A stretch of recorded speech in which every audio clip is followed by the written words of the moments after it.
खालापुरात घोंगावले शेकापचे लाल वादळ। 79व्या वर्धापन दिनी 25,000 कार्यकर्त्यांच्या महासागराने दाखवली संघटन शक्ती। खालापुरात लाल बावट्यांचा जल्लोष। शेकापच्या वर्धापन दिनी संघटनात्मक ताकदीचे विराट दर्शन। शेकापच्या 79व्या वर्धापन दिनी खालापूर लालमय। जयंत पाटील, हर्षवर्धन सपकाळ, रोहित पवार यांची सरकारवर जोरदार टीका। सत्यशोधक विचारांचा वारसा जपत शेतकरी, कष्टकरी, श्रमिक, कामगार, विद्यार्थी, मजूर आणि भूमिहीनांच्या न्याय हक्कासाठी सातत्याने लढणाऱ्या शेतकरी कामगार पक्षाच्या 79व्या वर्धापन दिनानिमित्त खालापूर येथे आज अभूतपूर्व शक्ती प्रदर्शन पाहायला मिळाले। लाल बावट्यांनी सजलेल्या खालापुरात रायगडसह राज्यभरातून आलेल्या सुमारे 25,000हून अधिक कार्यकर्त्यांच्या उपस्थितीने संपूर्ण परिसर दणाणून गेला। लाल बावटे की जय आणि शेतकरी कामगार पक्षाचा विजय असो, जयंतभाई पाटील आगे बढ़ो या घोषणांनी वातावरण अक्षरशः दुमदुमून गेले। या निमित्ताने आयोजित भव्य रॅली आणि मेळाव्याने शेकापच्या संघटनात्मक ताकदीचे प्रभावी दर्शन घडले। कार्यकर्त्यांचा उत्साह, शिस्त आणि पक्षावरील निष्ठा प्रत्येक क्षणी जाणवत होती।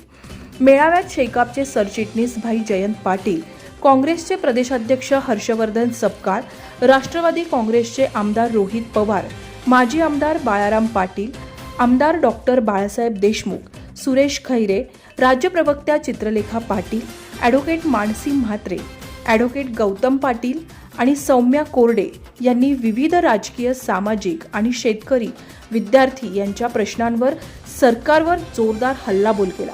त्यांच्या ओजस्वी भाषणांना उपस्थित कार्यकर्त्यांनी उत्स्फूर्त प्रतिसाद देत टाळ्यांच्या कडकडाटात दाद दिली। रायगडसह राज्याच्या कानाकोपऱ्यातून आलेल्या हजारो कार्यकर्त्यांच्या उपस्थितीने पक्षाला नवसंजीवनी मिळाल्याचे चित्र दिसून आले। या कार्यक्रमात पद्मश्री भिकल्या धिंडा, आंतरराष्ट्रीय क्रीडापटू शीतल गायकवाड यांचा सत्कार करण्यात आला। यावेळी शेकापचे ज्येष्ठ नेते, पदाधिकारी, महिला आघाडी, युवक आघाडी तसेच विविध सामाजिक संघटनांचे प्रतिनिधी या मेळाव्यात सहभागी झाले होते। 79व्या वर्धापन दिनाचा हा विराट मेळावा केवळ उत्सव न ठरता आगामी काळातील राजकीय आणि सामाजिक लढ्यांची नांदी ठरेल असा ठाम विश्वास यावेळी उपस्थित नेत्यांनी व्यक्त केला। धम्मशील सावंतसह न्यूज ब्युरो, रायगड, महाराष्ट्र।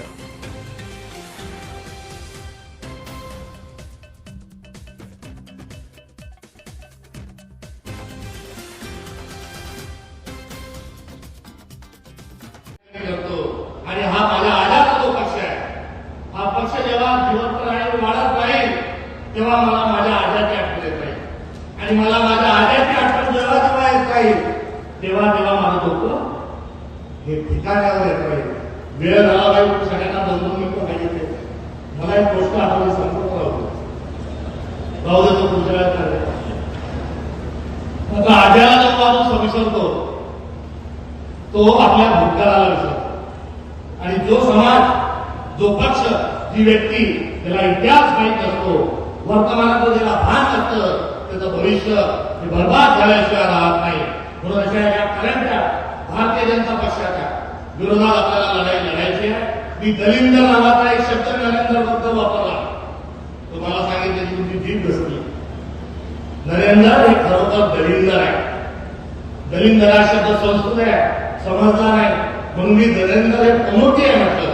मात्र आज या अधिवेशनामध्ये नरेंद्र हे केवळ दलिंदरच नाही तर एप्स्टीन फाईलमधला भिलंदर आहे आणि विद्युत माणसाला खाली घेतल्याशिवाय आपण स्वस्थ बसायचं नाही हे आव्हान करतो।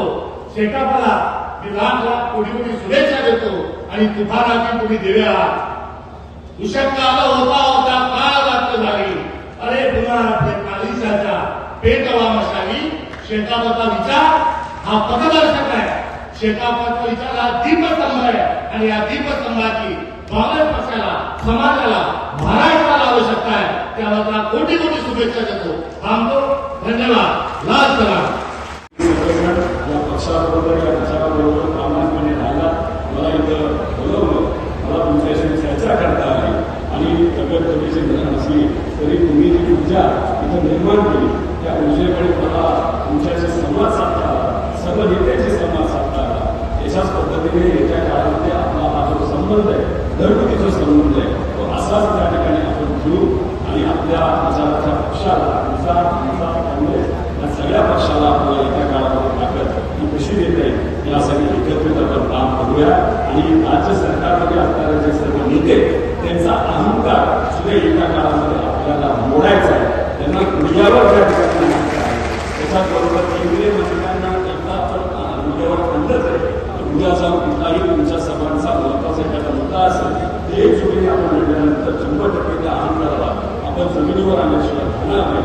विश्वास व्यक्त करतो तुमच्याशी संवाद साधून मनापासून आनंद झाला.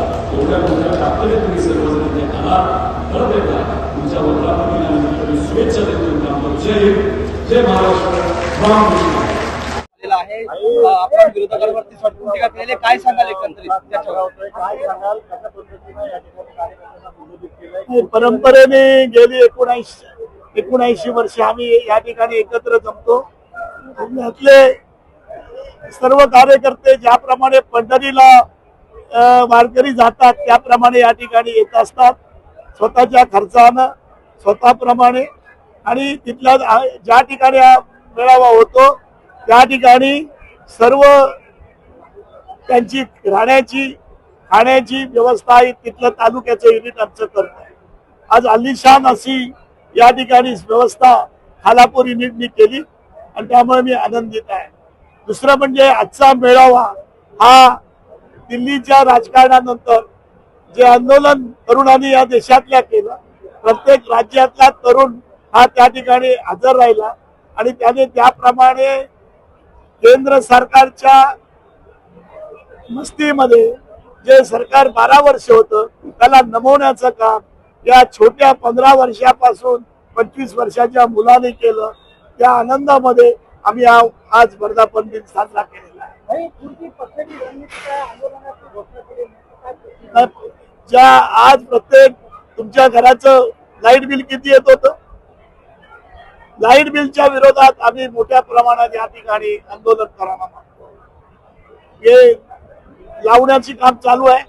15-20 दिवसामध्ये लावण्या संपतील आणि त्याच्यानंतर आम्ही पुन्हा या ठिकाणी गावोगावी बैठक घेऊन या ठिकाणी ज्या पद्धतीची पूर्वव्यवस्था होती लाईटच्या बिलाची ती सुरू करायची. स्मार्ट मीटर रद्द झालं पाहिजे आणि पूर्वीचीच व्यवस्था ठेवली पाहिजे. कारण स्मार्ट मीटर लावण्यापासून की सर्वांनी काय वीज चोरलेली नाहीये. हे सगळं आपण वीज चोरत नव्हतो तरी त्याला दुप्पट तिप्पट बिल आलेलं आहे. तुमचं पण आलं असेल तुम्ही प्रश्न विचारता त्याच्या विरोधात पहिल्यांदा आम्ही आवाज उठवायला मागतो. आणि या ठिकाणी दुसरी एक गोष्ट आहे की जे काँग्रेसच्या अध्यक्षांनी आहे ते सांगितलं आणि काँग्रेसच्या अध्यक्षांनी जे आश्वासित केलं शेका पक्षाला त्याबद्दल मी त्यांना धन्यवाद देतो. आणि इंडिया आघाडी अबाधित राहील.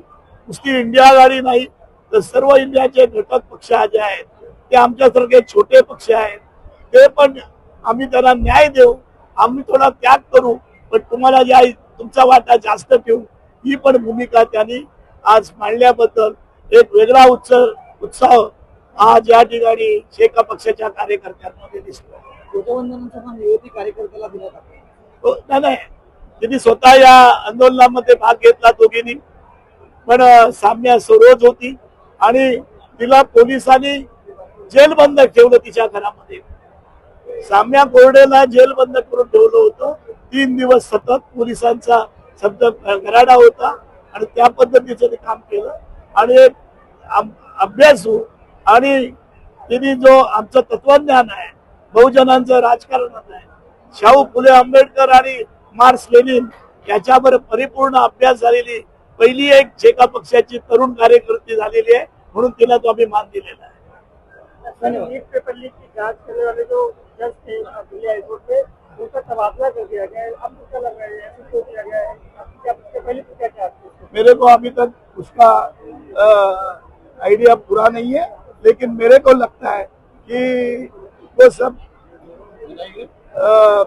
सांप्रत के मोदी और शाह की गवर्नमेंट ये फंसा रही है. ये ऐसी दिखाती है ऐसा करेंगे वैसा करेंगे तबादला करेंगे ये सब गलत कर रहे हैं. और मेरे को लगता है कि अभी ये बच्चे लोग सुनने वाले नहीं है. ये आंदोलन आगे बढ़ेगा और यशस्वी आंदोलन को आज जो किया है उसने तो और उसकी ताकत अपने को बढ़ने वाली है. धन्यवाद. म्हणून आम्ही काम करतोय आणि आजपर्यंत ज्या पक्षाच्या नेत्यांनी ज्या पद्धतीने काम केलं, ज्या निष्ठेने काम केलं, आम्हाला खूप प्राऊड फील होतं. आणि आज विद्यार्थी आंदोलनात सुद्धा जी भूमिका आमच्या सगळ्या नेते मंडळींनी घेतली स्टुडंट्सच्या पाठीशी राहून, त्याच्याबद्दल खूप अभिमान आहे. आणि आज सगळीकडे लोक ग्रासलेली आहेत वाढत्या इलेक्ट्रिक बिलमुळे. म्हणजे जे ब्युटी पार्लर वालीचं बिल 3,000 यायचं ते आज 12,000 येतं. आणि सगळीकडे म्हणजे शेतकरी असो सगळ्यांचंच बिल येतंय. आणि हे होतंय फक्त स्मार्ट मीटरमुळे. तर स्मार्ट मीटरच्या त्या न्यायासाठी सुद्धा आम्ही लढणार आहे. वाढत्या बिलाच्या न्यायासाठी आम्ही स्मार्ट मीटर विरुद्ध लढणार आहे. तर ही सगळ्या भूमिका खूप योग्य आहेत, लोकांच्या दैनंदिन जीवनातल्या, आणि या सगळ्या लढ्यात सहभागी होताना खूप आनंद होतो.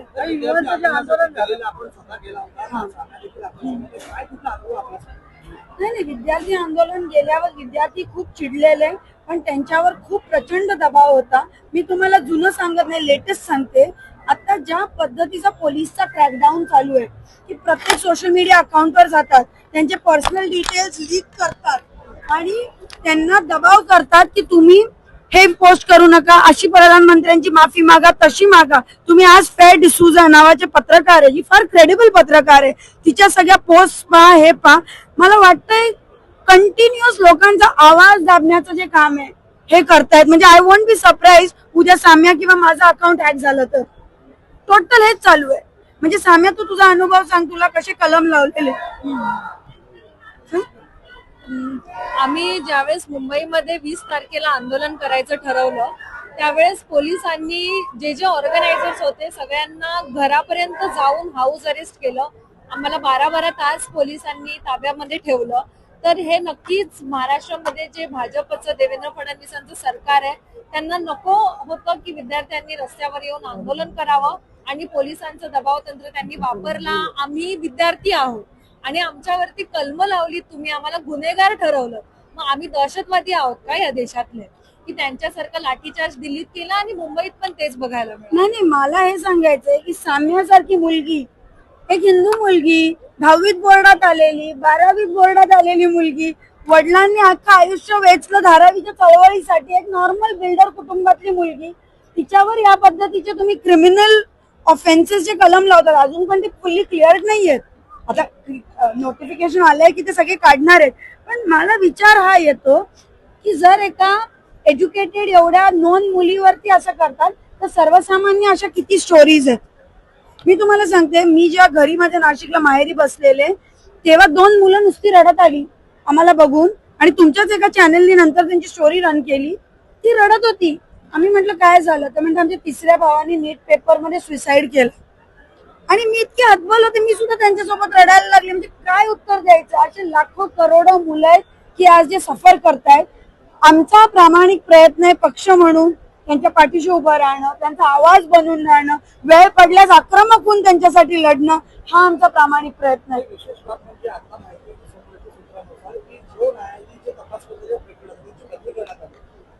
हे नवं नाहीये ना. मला सांगा, या देशाच्या सरन्यायाधीश मुलांना कॉक्रोच बोलतो. जी शिंदे गट आणि शिवसेनेची केस चालू आहे त्याचा एवढा वर्ष निकाल लागत नाही. कपिल सिब्बलांचं काल तुम्ही आर्ग्युमेंट ऐकली असेल. तर पूर्ण सगळ्या व्यवस्था या लोकांनी ताब्यात घेतल्यात. India is already under a dictatorship threat. तर हा लढा फार मोठा होणार आहे, फार महत्वाचा आहे. म्हणजे आझादीचा लढा होणार आहे.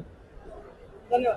काय सांगाल, काल प्रधानमंत्र्यांनी स्वतः एक व्हिडिओ पोस्ट केला आणि या सर्वांना ज्यांनी मला शिव्या दिल्या, माझ्या आईवडील शिव्या दिल्या, त्यांना मी माफ करतो असं एकंदरीत सांगितलं. यावरती काय? सर्वप्रथम तुमची माफी मागितली कोणी, की तुम्ही कोण आलात आम्हाला माफ करायला, हा पहिला प्रश्न. दुसरा म्हणजे तुम्ही माफी मागितली पाहिजे, तुम्ही अकाउंटेबिलिटी घेतली पाहिजे, तुम्ही जबाबदारी घेतली पाहिजे. मी 100% या गोष्टीचा निषेध करते, निंदा करते की ते काही तुमच्यावर वल्गर कमेंट झाल्या, काही तुमच्यावर कौटुंबिक कमेंट झाल्या, त्या कोणावरही झाल्या नाही पाहिजे, ना तुमच्यावर ना देशाच्या कुठल्याही नागरिकावर. कारण की पंतप्रधान होण्याच्या आधी तुम्ही सर्वप्रथम या देशाचे एक नागरिक आहात. ते नक्की त्याचा विरोध करते आणि त्या लोकांवर तुम्ही योग्य ती कारवाई करा. पण तुम्ही कोण आलात माफी देणारे आणि हे करणारे. तुम्ही स्वतःला नॉन बायोलॉजिकल म्हणता, गॉड सारखं पोर्ट्रे करता. ही पिढी एवढी मूर्ख नाहीये. तुम्ही एक लोकप्रतिनिधी आहात, तुम्ही अकाउंटेबल होतात. म्हणजे असं नाहीये की पूर्वी आंदोलनं झाली नाही. आम्ही सुद्धा आदिवासींच्या मार्च मध्ये चाललो, तेव्हा पोलीस सोबत चालायचे, आम्ही सोबत भाकरी सुकट खाल्लेले, तुम्हीच व्हिज्युअल्स दाखवलेले आहेत. किती वेळा आम्ही, आणि पोलीस सांगायची बाबा ट्रॅफिक आला आता बाजूला जा. पण ही कोणती पद्धत झाली? काय केलं असतं त्या विद्यार्थ्यांनी फक्त संसदेपर्यंत चालले असते ना. अँटी सोशल एलिमेंट आणि दगडा बिगडा कंट्रोल करण्याची जबाबदारी तुमची होती. आता प्रधानमंत्र्यांचं काय झालंय माहितीये का?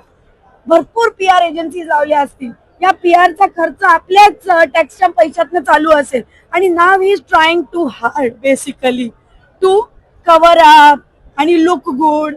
जसं पूर्वी हिंदू मुस्लिम करून मतं मागितली, आता जनरेशन डिवाइड करून मतं मागण्याचा प्रयत्न आहे. पण मी एक आई आहे, मी पुढच्या पिढीची, जेनझी मध्ये नाहीये, मी जेनझी मध्ये नाहीये. पण मी सांगते आमच्यासारख्या आयांना सुद्धा सगळं कळतं की तिथे 16 आणि 17 वर्षाच्या पोरांना तुम्ही मारत होते, 12 वर्षाच्या पोरींचे तुम्ही ड्रेस फाडत होते. तुमची जबाबदारी नव्हती, तिथे समोर दिल्लीत तुम्ही बसलेले होते. तुम्हाला मला विनंती करायची विथ ड्यू रिस्पेक्ट, तुम्ही व्हिडिओ बनवू नका. तुम्ही पार्लमेंट मध्ये जाऊन उत्तरं द्या, चर्चा करा, सोल्युशन शोधा.